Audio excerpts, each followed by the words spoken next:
Hi, Bob Quinn here for Blue Poppy.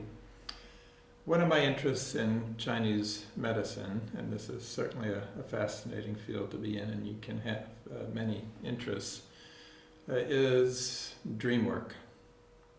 I didn't realize for a long time, I was an acupuncturist, didn't realize that this was even potentially a part of Chinese medicine. I guess I'm admitting I was lazy about reading in depth the Ling Shu.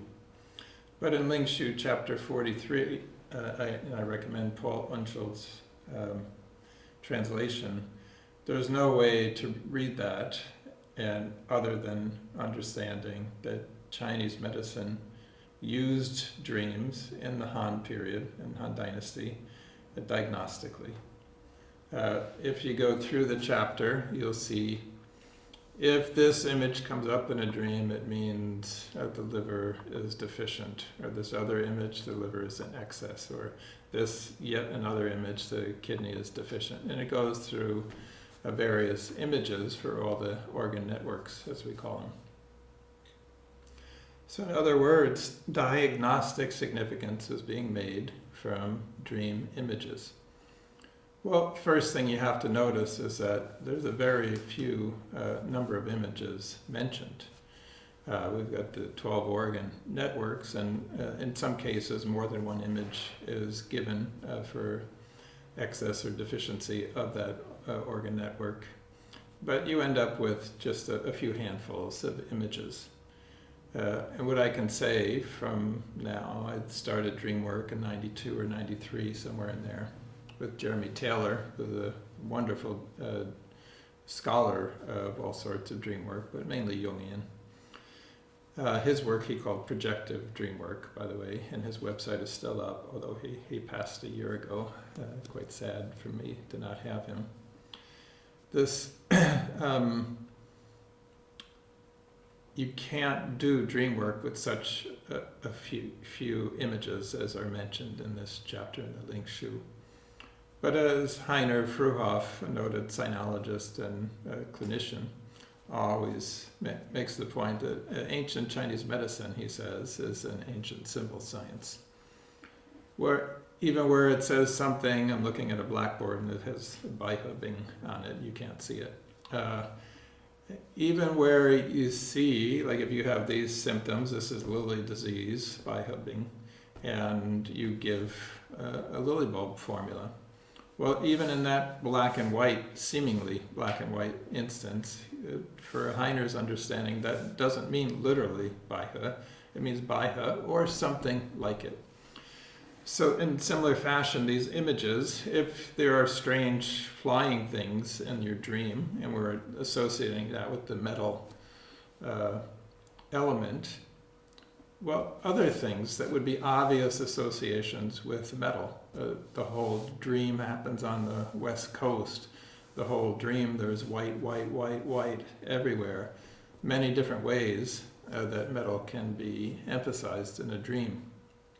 Those aren't all mentioned in this chapter in the Ling Shu. But in the same way that for Heiner, Baihub being calling for lily bulb, just meant lily bulb or something like it. This for us is when the chapter says strange flying things, belong to metal. That just means, or other things that are obviously associations with metal or with earth or other things. So it just means we're going to look for obvious associations in the dream images. Now, why are we doing this?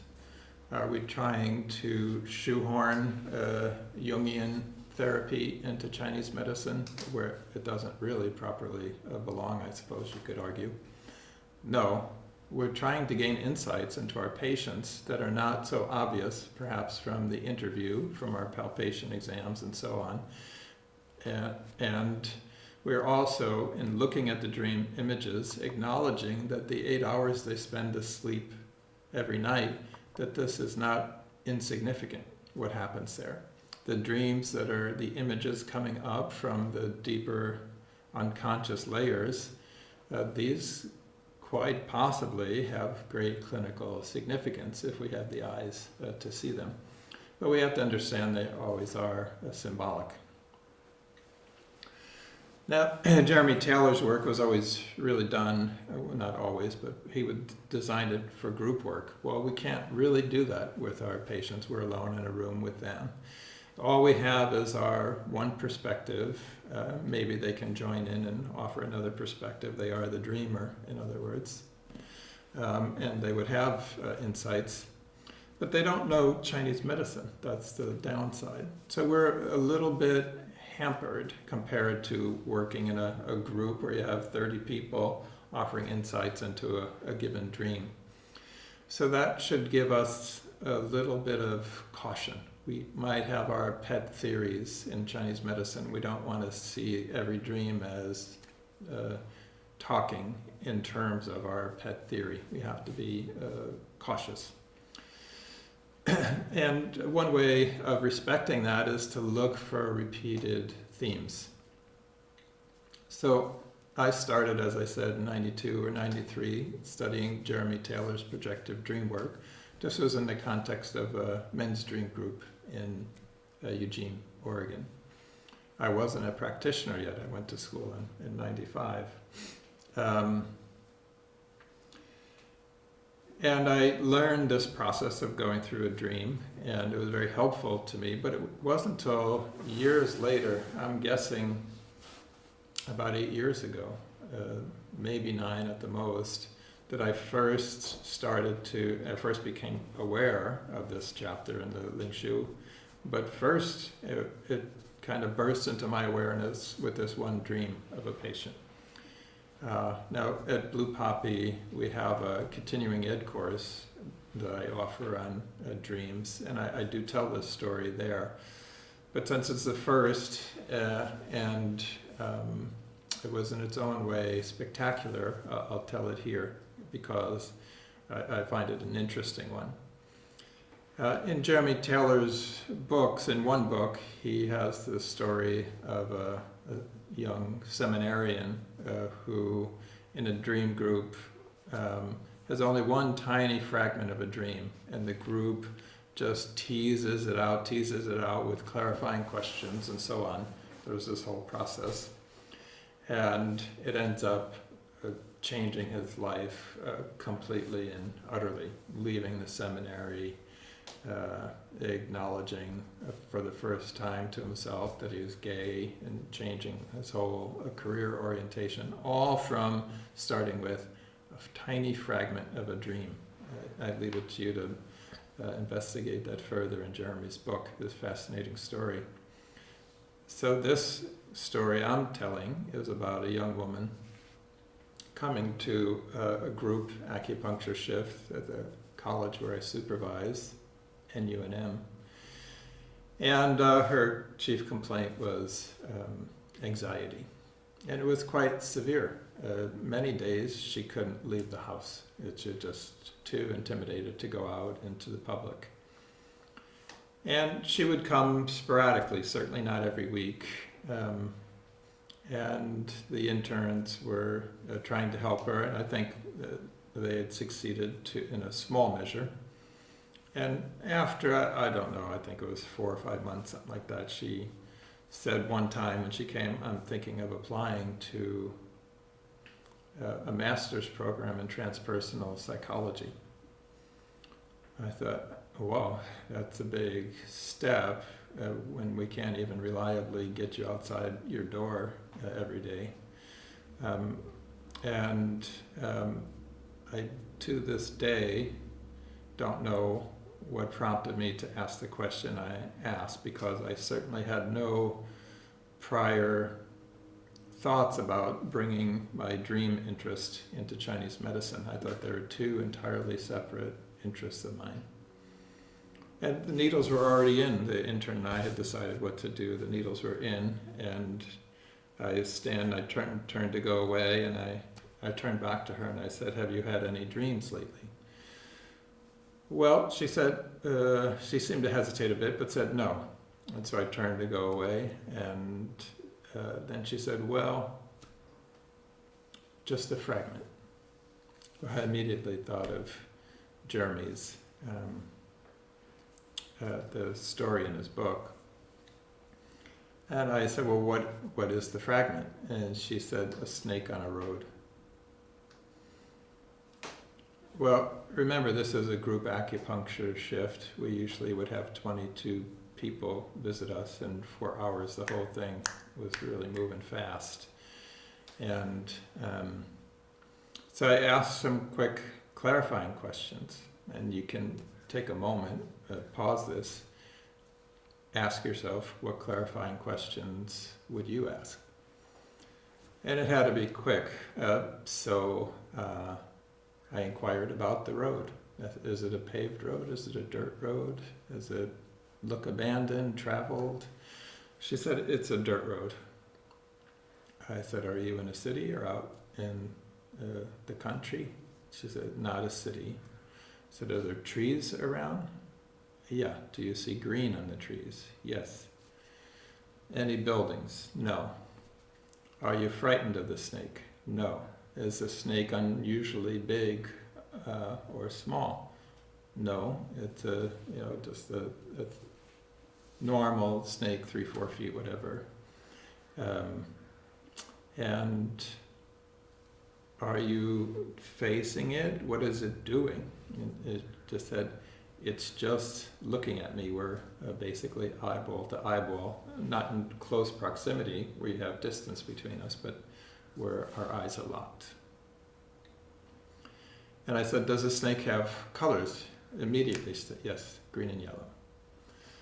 Well, I didn't have time to keep asking more and more clarifying questions because of the speed of the shift, and I was being pulled elsewhere. Inside, I was just thinking, what to do with this. I thought, well, snake is, in the system I learned from Heiner Fruhoff, the archetypal animal for spleen. Yellow, one of the colors of the snake, goes with spleen. The dirt road is earth, and it's an earthen road. That would speak of at least earth, if not spleen specifically. So I seem to have something repeating there. And then I thought, well, what about anything else? Well, there are green on the trees, there's green on the snake, and there's this real focus in the image of the eyes. So they seem to be saying liver.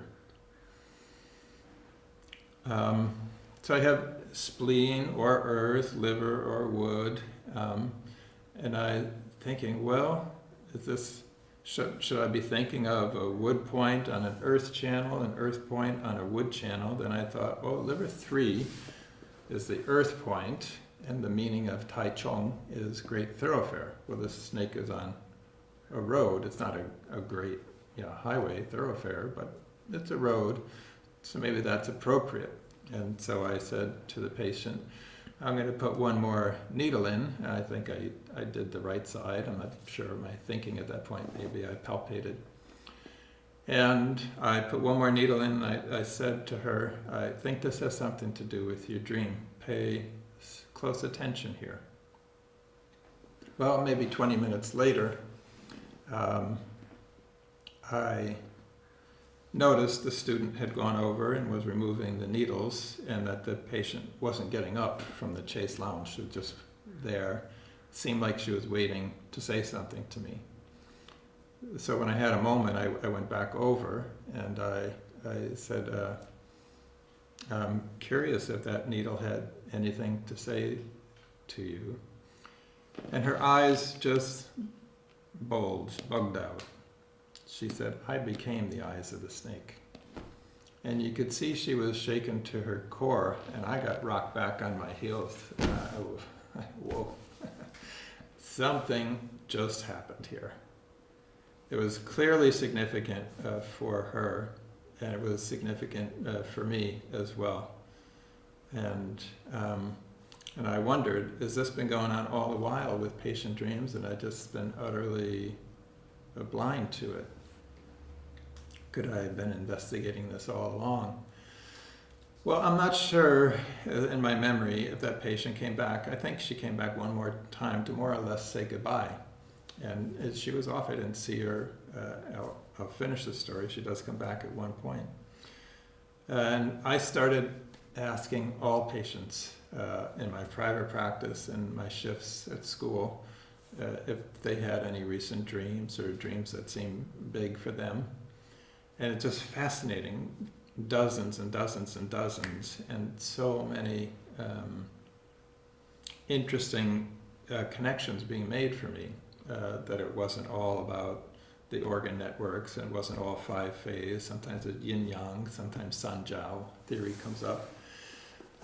And just learning and learning and learning, and after 4-5 months of this, because this treatment had been in the spring, the one with the liver 3, I called Jeremy Taylor up. I hadn't been in a seminar with him since 1994, and we had never been close. I was just another person in a small dream group studying his method. And I don't honestly know if he really remembered me. But he agreed to come. I explained briefly what was happening. And I think he came just planning to do his normal dog and pony show and earn a check. This is how he made his living, was going around teaching weekend seminars. During the week, he would do Skype one-on-one dream work with clients. By the way, he always charged such a low rate for his services. Jeremy was an amazing human being. And I asked him about that, and he said, I get that all the time. He said, if I charge what people want me to charge, I'm going to end up working with rich white people all day long. He said, that's not what I want to do. That's not what I'm about. So even though he had, at that point, well over 40 years in practice with Dreamwork, and was just amazingly scholarly and insightful with it, he wasn't even charging $100. In fact, in the beginning, he wasn't even charging $90. I think by the time he passed away, it was about $95, which is ridiculously cheap for an hour of the time of someone of his caliber. Anyway, he came, and it blew his mind.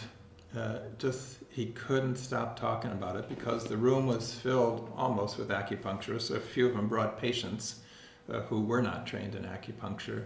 And what happened in a Friday night and an all-day Saturday session, he said, I'd been in Dreamwork for whatever it was, 45 years at that point, something like that. And he said, I thought I had seen it all.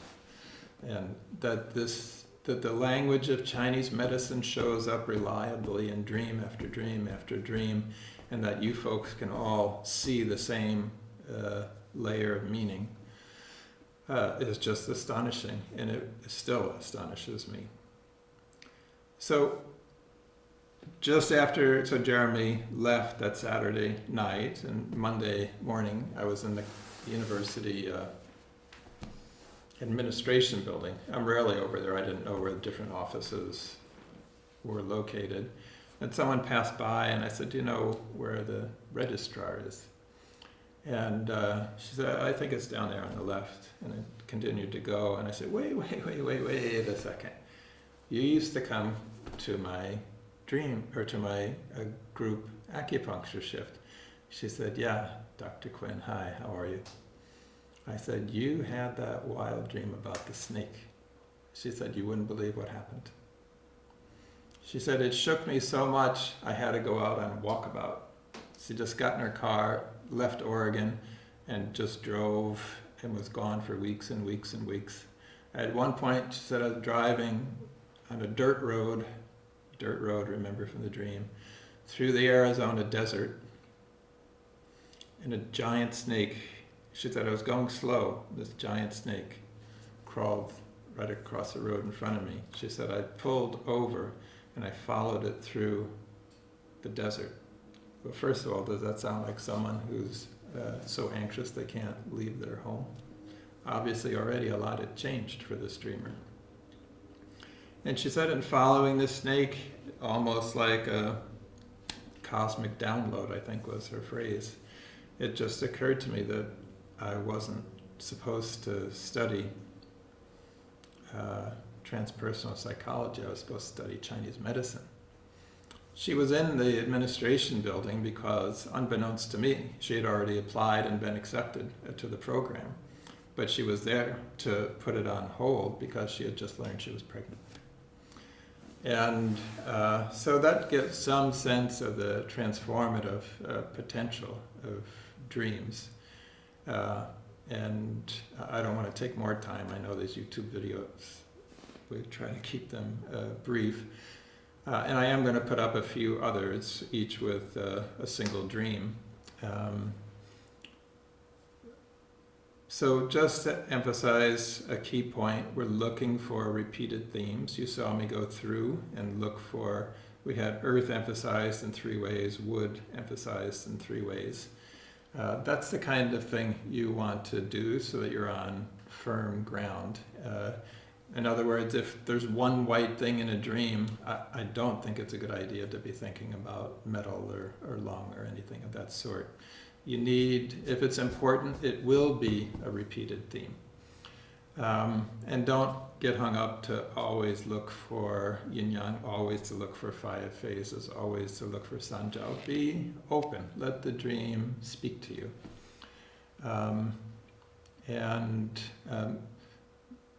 Be responsible. By that I mean don't try to make yourself into a dream therapist. What we are, we're Chinese medicine professionals, and we're trying to look for insights in our patients' dreams that can help us render effective treatment for the patient. And I hope you take me at my word that is possible with dreams, and if you get into this, it will be endlessly fascinating for you. The place to start would be with Jeremy Taylor's website. He gives, there are a lot of good materials there to get you started, and then put you onto his books, and also Dr. Unschuld's translation of the Ling Shu, or just go to the local Chinese school, Chinese TCM school library. They have to have that there, and read chapter 43. And then you'll be convinced this is legitimately part of classical Chinese medicine. And good luck with it. Thanks so much for your attention.